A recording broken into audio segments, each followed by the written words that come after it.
Buenas tardes, profesor. Daremos breve empiezo a este ensayo, en la cual empezaremos primero con que en los últimos años se vio un sigiloso incremento sobre el racismo y la discriminación y la desigualdad entre el derecho, especialmente a las personas o a las mujeres afroperuanas, en las cuales se ha visto una segregación social en cuanto a la raza, género y podríamos decir también estereotipos sexuales en las cuales se ve por el cuerpo o por los tiempos en los cuales se vio la esclavitud y la pobreza, más que todo. Entendemos que también se vio los derechos vulnerados de las personas como socialmente, culturalmente y económicamente, en la cual no son muy reconocidos en el ámbito laboral y pues más por sus logros no aportan o aportan muchísimo, pero no son muy valorados.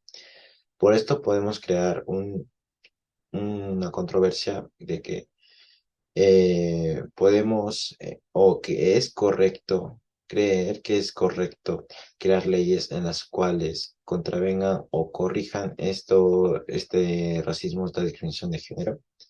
Nuestra opinión es, sí, consideramos que sí, porque de esta manera podría reducir la discriminación y la violencia de género en las personas. En Perú se vive la discriminación que afecta a las mujeres y más marcada a las mujeres afroperuanas, y esta está dada por raza, por los roles y estereotipos. Esta segregación afecta su capacidad de vivir, pero principalmente afecta el hecho de trabajar con libertad. Tenemos, por ejemplo, que en Perú en el año 2015 la tasa de actividad laboral de los hombres fue del 81%, mientras que de las mujeres fue del 62%. Otro ejemplo también tenemos que en Estados Unidos se estimó que los trabajadores afroamericanos reciben un salario del 26% menor que el de los trabajadores blancos, que tienen las mismas características. Ambas cifras son una señal de alerta de que este grupo de mujeres tiene evidentemente menos oportunidades de trabajar con libertad y con igualdad. Puedo citar al psicólogo Kenneth Arrow, quien nos dice, que nos habla sobre los empleos en las empresas, donde menciona que los empleadores tienden a contratar a las personas no tanto por sus habilidades individuales, sino por grupos, por las características grupales, ¿no? Entonces, a estos empleadores les parece muy costoso obtener información precisa sobre las habilidades de cada persona, justamente las que no son observables.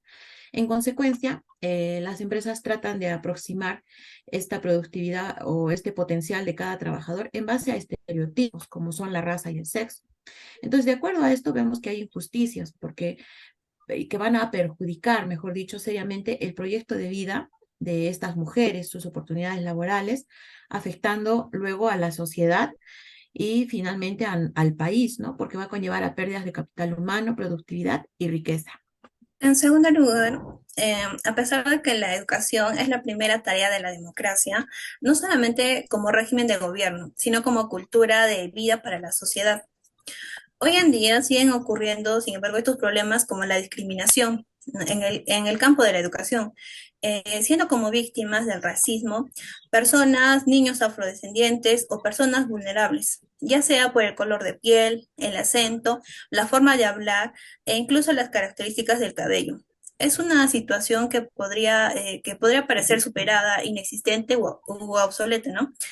Ya que no se le da la atención requerida a estos casos. Sin embargo, no obstante, se puede referir que hoy en día hay estudiantes afrodescendientes que aún siguen siendo víctimas de racismo, prejuicio, pues se experimentan por sus características fenotípicas y culturales. E incluso estudiantes se expresan que no tienen conocimiento de la existencia de políticas de inclusión ni de un protocolo de atención al que puedan acudir, ¿no?, ante la presencia de escenarios de racismo o discriminación por razones étnicas, así como tampoco conocen acciones en torno al acompañamiento estudiantil para estudiantes afrodescendientes.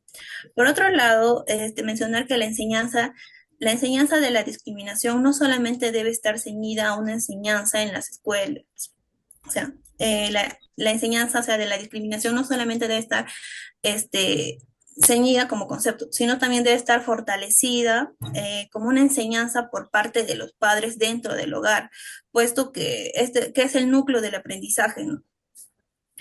Según Velasco Cruz, 2017, nos refiere que uno de los males sociales más acendrados a lo largo de la historia de las sociedades es sin duda el racismo, lo cual solo nos hace retroceder como país, quedando como un lugar sin educación ni respeto hacia por nuestros semejantes. Mencionando que en el terreno de la educación escolarizada, la enseñanza de la tolerancia y la no discriminación es insuficiente mientras no trascienda a nivel puramente conceptual. Tercer lugar, el Perú es un país cuya diversidad cultural y cuyo Estado debe conformar una ciudadanía intercultural, es decir, los ciudadanos que puedan relacionarse adecuadamente con la diversidad cultural y que respeten y valoren por igual a todas las culturas, etnias y religiones que conviven en el territorio. En otras palabras, existe una diversidad cultural profunda y compleja en la sociedad. Los ciudadanos interculturales deben apoyarla. Entonces, la interculturalidad es la práctica de respetar y valorar nuestras diferencias. Si bien es cierto, el Perú de hoy no es el que era al principios del siglo XX, aún llevamos estereotipos prejuiciosos y actitudes racistas muy arraigadas. Se deben hacer esfuerzos especiales para reconocerlas y evitarlas. Respecto a la violencia de género hacia la mujer afroperuana, de la misma manera, se debe eliminar de raíz. Hoy en día existen leyes que regulan el racismo y la violencia de género, pero no son suficientes, ya que día a día vemos más casos de odio y violencia. Los peruanos somos considerados racistas, así lo considera el 53% de personas que participaron en la primera encuesta nacional de percepciones y actitudes sobre la diversidad cultural y discriminación étnica racial.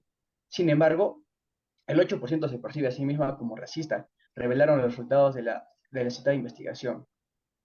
Gracias. En conclusión, el racismo y la violencia de género hacia los afroperuanos está muy arraigada en nuestra sociedad. Este problema, aparte de ser una grave afectación a los derechos humanos, también está afectando a nuestro desarrollo como sociedad, pues está interfiriendo en el sector laboral, generando pérdida de capital humano, productividad y riqueza en el sector social, ya que somos vistos como un país racista a pesar de nuestra diversidad cultural, y en el sector educación, donde estudiantes afrodescendientes experimentan rechazo, burlas y no existen políticas de inclusión. Por lo expuesto, consideramos correcto y necesario que el Estado cree leyes radicales para contrarrestar este problema, que viene interfiriendo en el desarrollo de nuestro país.